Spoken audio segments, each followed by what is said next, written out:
দেখুন, শুভেন্দু অধিকারী এই রাম পুজোর আবহে হনুমান সাজতে চাইছেন। তো এখন এই ধরনের হনুমানের হুপ হাপ এ তো খুব স্বাভাবিক। এই গাছ থেকে ও গাছের ডালে, হ্যাঁ, কখনো তৃণমূল কখনো বিজেপি, উনি হনুমান সাজতে চাইছেন রাম পুজোর বাতাবরণে। উনি প্রলাপ বকছেন গোটা জিনিসটা নিয়ে, নজর কাটতে চাইছেন, বিভ্রান্ত করছেন। হাইকোর্ট তো গালে একটা ঠাটিয়ে চড় মেরে বার করে দিয়েছে। যাই হোক, আমরা এটাই বলতে আপনাদের কাছে এসেছিলাম, তৃণমূল কথা দিলে কথা রাখে এবং উন্নয়নের ক্ষেত্রে মমতা বন্দ্যোপাধ্যায়ের নেতৃত্বে, অভিষেক বন্দ্যোপাধ্যায়ের সেনাপতিত্বে যে কাজ চলছে সেখানে কোনো বৈষম্য তৃণমূল কংগ্রেস কোনো অবস্থাতেই করে না। ধূপগুড়ি তার প্রমাণ। ধূপগুড়িতে আমাদের বিধায়ক ছিল না, বিজেপির বিধায়ক ছিল, কিন্তু অভিষেক বন্দ্যোপাধ্যায় 2 সেপ্টেম্বর 2023-এর ঘোষণা, পরবর্তীকালে 1 মাসের মধ্যে বিধানসভায় প্রস্তাব পাস এবং মুখ্যমন্ত্রীর আন্তরিক তৎপরতা এবং শেষটাও আদালতের জট কাটাতে মুখ্যমন্ত্রীর হস্তক্ষেপ, সব মিলিয়ে কথা দিয়ে কথা রেখেছে তৃণমূল কংগ্রেস। আপনাদের যদি কোনো প্রশ্ন থাকে হোক, অন্য ইস্যুতে হতে পারে, কিন্তু এই ইস্যুটা যেন হাইলাইটেড হয়। সেটা হচ্ছে যে শুভেন্দু অধিকারী টুইট করেছেন কিছুক্ষণ আগে, আপনাদের 22 তারিখ যেহেতু কর্মসূচি আছে, মমতা বন্দ্যোপাধ্যায় ঘোষণা করেছেন, তিনি বলছেন যে সেই কর্মসূচির জন্য যাতে লোকে রাম মন্দিরের উদ্বোধনের অনুষ্ঠান দেখতে না পারে, তাই রাজ্যে ওই দিনকে সমস্যার সমাধান জনসংযোগ চালু করা হচ্ছে ছুটি না দিয়ে।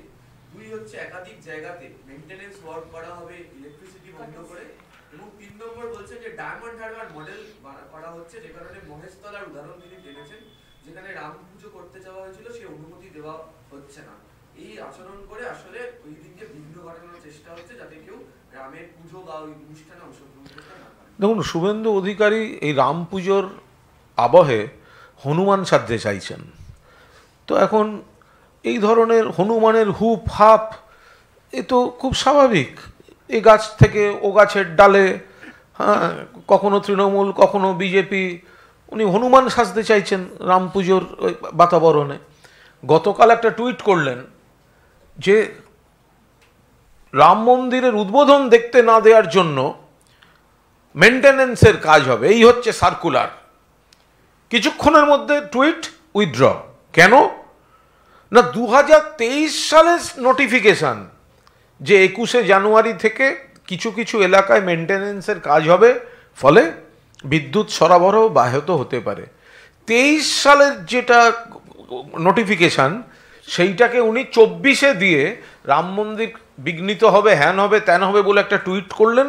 তারপর তিনি সেটা থেকে সরে গেলেন, ডিলিট করে গেলেন। উনি প্রলাপ বকছেন গোটা জিনিসটা নিয়ে, নজর কাটতে চাইছেন, বিভ্রান্ত করছেন। গেছিলেন তো হাইকোর্টে মমতা বন্দ্যোপাধ্যায়ের নেতৃত্বাধীন সংহতি মহামিছিলকে আটকাতে। হাইকোর্ট তো গালে একটা ঠাটিয়ে চড় মেরে বার করে দিয়েছে। তো নানা রকম কুৎসা করেছেন, অপপ্রচার করেছেন, সেইগুলো চালিয়ে যাচ্ছেন। গণতান্ত্রিক রাজ্য, যারা মনে করবেন যেটা করবেন তারা সেটা করবেন। আর সেখানে মানুষ টিভিতে নানা রকম জিনিস দেখে, কেউ সিরিয়াল দেখে, কেউ খেলা দেখে, কেউ অমুক দেখে, কেউ খবর দেখে। তো এখন যদি কেউ দেখার হয় দেখবেন, তার সঙ্গে কি এসে গেল? প্রথমে বুঝতে হবে, রাম ভক্ত মানেই কিন্তু বিজেপি নয়। ভগবান রামের অনেক ভক্ত আছেন, তারা বিজেপি করেন না। হিন্দু মানেই বিজেপি নয়। শুভেন্দু তো সিবিআইয়ে স্ট্যাম্প লাগানো হিন্দু, ও তো গ্রেপ্তারি এড়াতে বিজেপিতে গিয়ে বড় বড় কথা বলছে। তো সুতরাং এইসব জালি হিন্দু, মেকি হিন্দু, এরা হচ্ছে শুভেন্দু আর ভারতীয় জনতা পার্টি। আসল হিন্দু বললে তো পূজনীয় শঙ্করাচার্যরা, তারা যেটা বলছেন তাদের থেকে বড় হিন্দু নরেন্দ্র মোদীজি, অমিত শাহজি, জেপি নাড্ডাজি, বা এখানকার যে 4 আনা নকুলদানার মতো নেতারা বড় বড় কথা বলছে, তারা কি শঙ্করাচার্যদের থেকে বড় হিন্দু? এ হতে পারে কখনো? ইনকমপ্লিট মন্দির, প্রাণ প্রতিষ্ঠার নামে প্রহসন হচ্ছে। পূজারীরা সেবায়েতরা বাদ পলিটিক্যাল লোক প্রাণ প্রতিষ্ঠা করতে যাচ্ছে। একটা SIT special investigation team high court formation করে দিয়েছে, কিন্তু সিবিআই এর পক্ষে এখনো কোনো এসপি পদমর্যাদার অফিসার সেই এসআইটি তে থাকবেন সেটা আদালতে জানানোই হয়নি। কারণ ইনভেস্টিগেশন এখনো এক চুলো এগোয়নি। না, এ তো সিবিআই কাকে দেবে, এসপিকে পাওয়া যাচ্ছে না, তো সিবিআই এসপিকে পেয়েই বা কী হবে? এই যে সিবিআই শুভেন্দুর নামে এফআইআর করলো তোলাবাজির, এফআইআর নেম চোর শুভেন্দু, তো কই সিবিআই ধরছে না তো। তো সুতরাং যে সিবিআই অফিসিয়ালি এফআইআর নেমড আসামিকে ধরছে না বিজেপিতে গেছে বলে, সেই সিবিআই চোখের সামনে শুভেন্দুকে দেখতে পাচ্ছে, ধরছে না, তা যাকে চোখের সামনে দেখা যাচ্ছে না তাকে ধরে আনবে, ভাবাই তো দূরস্থ। রবীন্দ্রনাথের নোবেল আজও পাওয়া যায়নি, বিশ্বকবির নোবেল আজও পাওয়া যায়নি, আজও একাধিক গণহত্যার তদন্ত রিপোর্ট শেষ হয়নি। সুতরাং সিবিআই মানেই যে ব্যাপারটা একেবারে ধ্রুব সত্য কিছু একটা ঘটতে চলেছে, এটা ভাবারও কোনো কারণ নেই। বলছি প্রণামদা, প্রতিটি মিটিং এ, ঘরোয়া মিটিং এ তৃণমূল নেত্রী বলছেন নিজেদের মধ্যে ঝগড়া মেটান। কালকেও দেখা গেল সোমনাথ সাহেব অর্জুন সিং আক্রমণ করছেন প্রকাশ্য সভা থেকে, ঝগড়া থামছে না কেন? আর একটা অ্যাড করছি, আর তোমার অফিসেও যখন মিটিং হয় তখন তোমার অফিসের বসরাও বলেন মিলেমিশে কাজ করতে হবে, মন দিয়ে কাজ করো, এ তো যে কোনো গার্জেনরা বলবেন। না, উনি নাম না করে নপুংসক, শিখণ্ডী এই সমস্ত বলেছেন। কারা? সোমনাথ বাবু। শুনতে পাইনি, যেটা শুনতে পাইনি কি করে বলবো? জিজ্ঞেস করে নেবো বলেছে কিনা। বহু মানুষ শুনেছেন, না, আমি প্রকাশ্যে বলেছেন। একেবারেই শুনতে পাইনি।